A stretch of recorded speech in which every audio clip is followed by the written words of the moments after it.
दोस्तों मैं अनिल आज आपको कहानी सुनाऊंगा। मानो या ना मानो, इस दुनिया में ऐसी कई घटनाएं होती है जिन पर विश्वास करना मुश्किल है। कुछ लोग इन बातों पर विश्वास करते हैं, कुछ इन सब बातों को नहीं मानते। पर किसी के मानने या ना मानने से इन सब वास्तविकताओं पर कोई भी फर्क नहीं पड़ता है। ऐसी एक वास्तविकता से अब अनिल का सामना हुआ तो उसके होड़ उड़ गए। अनिल की जो एक न्यूज़ मीडिया चैनल में रिपोर्टर था, हाल ही में अनिल का एक शो की हॉन्टेड पैलेस और रिपोर्टिंग पर आधारित था। वो काफ़ी प्रचलित हो चुका था। हालांकि अनिल इन सब बातों में विश्वास नहीं करता था। अनिल हर ऐसी नकारात्मक जगहों पर जाकर रात के दौरान वहां पर जांच पड़ताल करता, उस जगह पर विस्तार से एपिसोड शूट करता। अब तक हर जगह पर अनिल को ऐसा कोई असाधारण अनुभव नहीं हुआ था, तो उसका भरोसा पक्का हो चला था कि ऐसी कोई शक्तियाँ नहीं होती। पर अगले एपिसोड के लिए अनिल को जहाँ जाना था, उस जगह की तो कहानी कुछ अलग थी। ना कोई भूत, ना कोई प्रेत, ना कोई भटकती आत्मा। यहाँ तो एक जीवित व्यक्ति का डर किसी प्रेत आत्मा से ज़्यादा बना हुआ था। इस बार अनिल को मध्य प्रदेश से आए हुए असीरगढ़ जाना था। लोगों का कहना है कि वहाँ पर हर रात महाभारत काल के अश्वत्थामा आते हैं और किले में बने शिव मंदिर में पूजा करते हैं। जैसे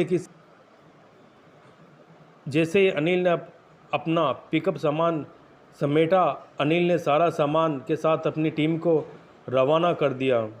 अनिल और उसकी टीम वही पास में एक गेस्ट हाउस में रुके थे, सो अनिल अकेले ही जाना चाहता था। अभी सुबह के 5:30 बजे हो गए, पूरी तरह उजाला भी नहीं हुआ था। कुछ देर किले को निहारने के बाद जैसे ही अनिल ने गेस्ट हाउस की ओर कदम बढ़ाए, तभी उसका ध्यान एक आवाज़ की ओर गया। दूर से एक भारी भरकम आवाज़ से मंत्र जाप उसके कानों पर पड़े। अनिल ने अपनी नज़र दौड़ाई तो उसने देखा, दूर घनी झाड़ियों के बीच बनी पगडंडी से किसी के अपनी ओर बढ़ने की आवाज़ आ रही थी। धीरे धीरे कदमों की आवाज़ तेज और साथ में एक तेज गुनगुनाहट भी आने लगी। अनिल टकटकी लगाए उसी ओर देख रहा था कि कौन है वहाँ। कुछ ही देर में अनिल को एक काया सी दिखने लगी। अनिल ने देखा, एक लंबा चौड़ा विशालकाय सुगठित शरीर वाला इंसान उसकी ओर बढ़े जा रहा था। शरीर से एक योद्धा दिखने वाला वो इंसान सफ़ेद धोती, सफ़ेद कपड़ा गले में डाला हुआ किसी दिव्य पुरुष सा लग रहा था। उसके एक ही हाथ में पूजा की थाली और फूल थे, दूसरे हाथ में रुद्राक्ष की माला घुमाते और मंत्र जाप करते मंदिर की ओर तेजी से बढ़े जा रहा था। इसके ऊपर घनघोर जटा बंधी हुई थी, ललाट से धीरे धीरे रक्त बह रहा था। उस व्यक्ति ने जनेऊ धारण भी की हुई थी। उस रहस्यमय इंसान का जैसा प्रभावित व्यक्तित्व आज के युग के मनुष्य सा बिल्कुल भी नहीं हो सकता। अनिल को समझते देर नहीं लगी, ये कोई और नहीं, वही द्रोणाचार्य का पुत्र अश्वत्थामा है। अब वो मंत्र जाप भी साफ साफ सुनाई दे रहा था। अनिल बुरी तरह कांप रहा था। अनिल ने ऐसा दिव्य व्यक्तित्व वाले मनुष्य को कभी सपने भी नहीं देखा था। अश्वत्थामा अनिल के सामने से ऐसे गुजरा जैसे अनिल वहाँ है ही नहीं। अनिल बिना पलके झपकाए अश्वत्थामा को ही देख रहा था। अश्वत्थामा की बेधड़क चाल, आंखों का तेज, मंत्र जाप, ये सब देखने का अवसर उसे मिला, पर वो सब दुनिया को भी दिखाना चाहता था। अनिल ने झट से मोबाइल निकालने वाले अपने जेब में हाथ डाला, पर उसका मोबाइल उसकी बैग में रह गया था। अनिल बहुत हताश हुआ कि वो चमत्कार दुनिया के सामने नहीं ला पाया। अश्वत्थामा मंदिर की सीढ़ियाँ चढ़कर मंदिर में पहुंच चुका था। शंखनाद की आवाज़ सुनकर अनिल मंदिर की ओर भागा। दरअसल अनिल के मन में अश्वत्थामा को देखने की लालसा जाग रही थी। अनिल मंदिर की ओर भागा। दरअसल अनिल के मन में अश्वत्थामा को देखने की ओर लालसा जाग रही थी। अनिल ने मंदिर में जाकर देखा तो वहाँ कोई नहीं था। शिवलिंग पर जल और फूल चढ़े हुए थे। शिवलिंग पर वही फूल थे जो अश्वत्थामा के हाथ में थे, पर वह अश्वत्थामा कहीं पर भी नहीं था। अब दिन पूरी तरह निकल चुका था। अनिल पूरी घटनाक्रम सोच रहा था। पीछे से किसी ने अनिल के कंधे पर हाथ रखा। अनिल ने मुड़ के देखा, मंदिर का पुजारी सामने था। पुजारी अनिल के चेहरे पर उड़े हुए रंग देखकर समझ चुका था कि जिस बात को अनिल दंत का था और कई बातें समझ रहा था, अब उसकी राय बदल चुकी। पुजारी ने एक व्यंग भरे अंदाज में मुस्कुराते हुए अनिल से पूछा, अश्वत्थामा आए थे क्या? भूत आया। ये ज़्यादा पुरानी कहानी नहीं है। एक दिन एक लड़का जो कि एक कंपनी में काम किया करता था, उसे किसी भी भूत या प्रेत पर कोई भी विश्वास नहीं था। वह भूत प्रेत को बस दिमाग का भ्रम मानता था। एक दिन उसकी कंपनी में कुछ काम बढ़ गया था, जिसके कारण उसे घर वापस आने में देर हो गई। वह अपने ऑफिस से रात को देर से निकला। वह अपने बाइक से था। कुछ दूर चलने के बाद उसकी बाइक खराब हो गई। अब वह अपनी बाइक को पैदल ही लेकर चल दिया। कुछ दूर के बाद उसे एक बस स्टॉप दिखा। वह कुछ देर वहाँ रुक गया। उसके पास एक साधु आकर बैठ गया। साधु अपने पास एक बीड़ी रखा हुआ था।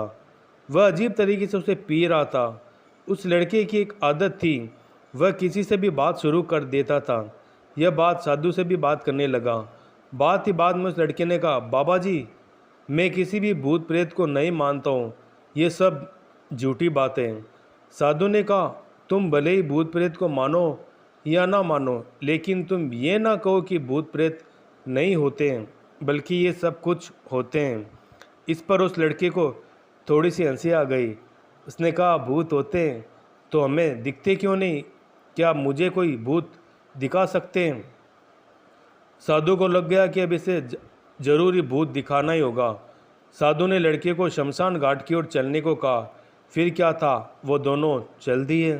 रास्ते में उस लड़के को थोड़ा डर लगने लगा। फिर वह अपने डर को कम करके आगे बढ़ते हुए जा रहा था। कुछ देर बाद वह शमशान घाट पहुंच गया। शमशान घाट में भी कुछ लाशें जल रही थी। साधु ने उसको एक ऐसे स्थान पर बिठाया जहाँ कुछ समय पहले लाश जली थी। साधु ने जमीन में एक लोहे की कील गाड़ दिया। उसमें एक सफ़ेद धागा बांध दिया। इस धागे का अंतिम छोर उस लड़के को पकड़ने को कहा। अब इस लड़के को हद से ज़्यादा डर लग रहा था। उसकी सांस तेज हो रही थी। उसके साथ ही उसके हाथ पैर भी कांप रहे थे। फिर भी उसने धागे को पकड़ लिया। साधु ने कुछ बतासे 4 जगह पर रख दिए। सारे बतासे उस धागे के पास एक लाइन में रखे हुए थे। उसके बाद साधु ने लड़के को सावधान किया, अभी कुछ आत्मा इसको खाने को आएगी। जब तक वह इसको खाकर चले ना जाए, तब तक तुम अपने हाथ के धागे को मत छोड़ना।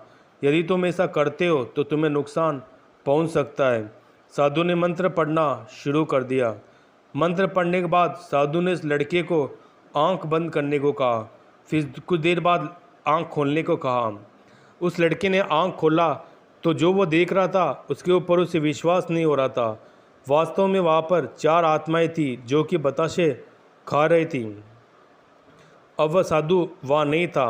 वह लड़का तेजी से शमशान घाट से अपनी घर की ओर भागने लगा। जब वह घर की ओर जा रहा था तो पीछे से उसका कोई नाम लेकर बुला रहा था।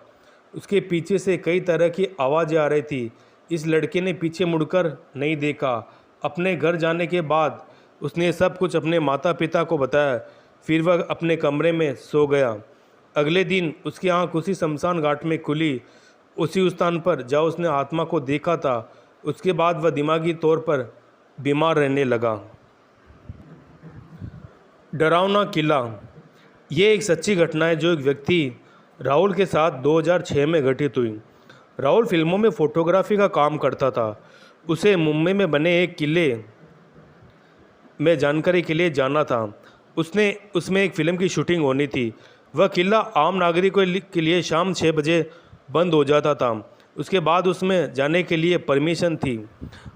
राहुल और उसका असिस्टेंट शाम 7 बजे वहाँ पहुँचे। पूरा किला खाली और सुनसान पड़ा था। चमगादड़ों की आवाज़ ही बस गूंज रही थी। वो दोनों अंदर घुसकर नीचे उतरने लगे। सीढ़ियाँ उतरते उतरते उन दोनों को बाहर की आवाज़ आनी बंद हो गई और अपने पैरों की पदचाप सुनाई दे रही थी। तभी राहुल को लगा कि कोई उसके सामने से गुजर गया। उसे लगा शायद उसका वहम होगा, इसलिए उसने अपने असिस्टेंट को कुछ नहीं बताया। वो दोनों नीचे पहुंचे। असिस्टेंट ने वहाँ के फ़ोटो खींचने शुरू किए।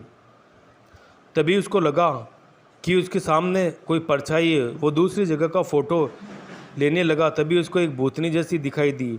डर की वजह से उसके हाथ से कैमरा छूटकर नीचे गिर गया और ख़राब हो गया।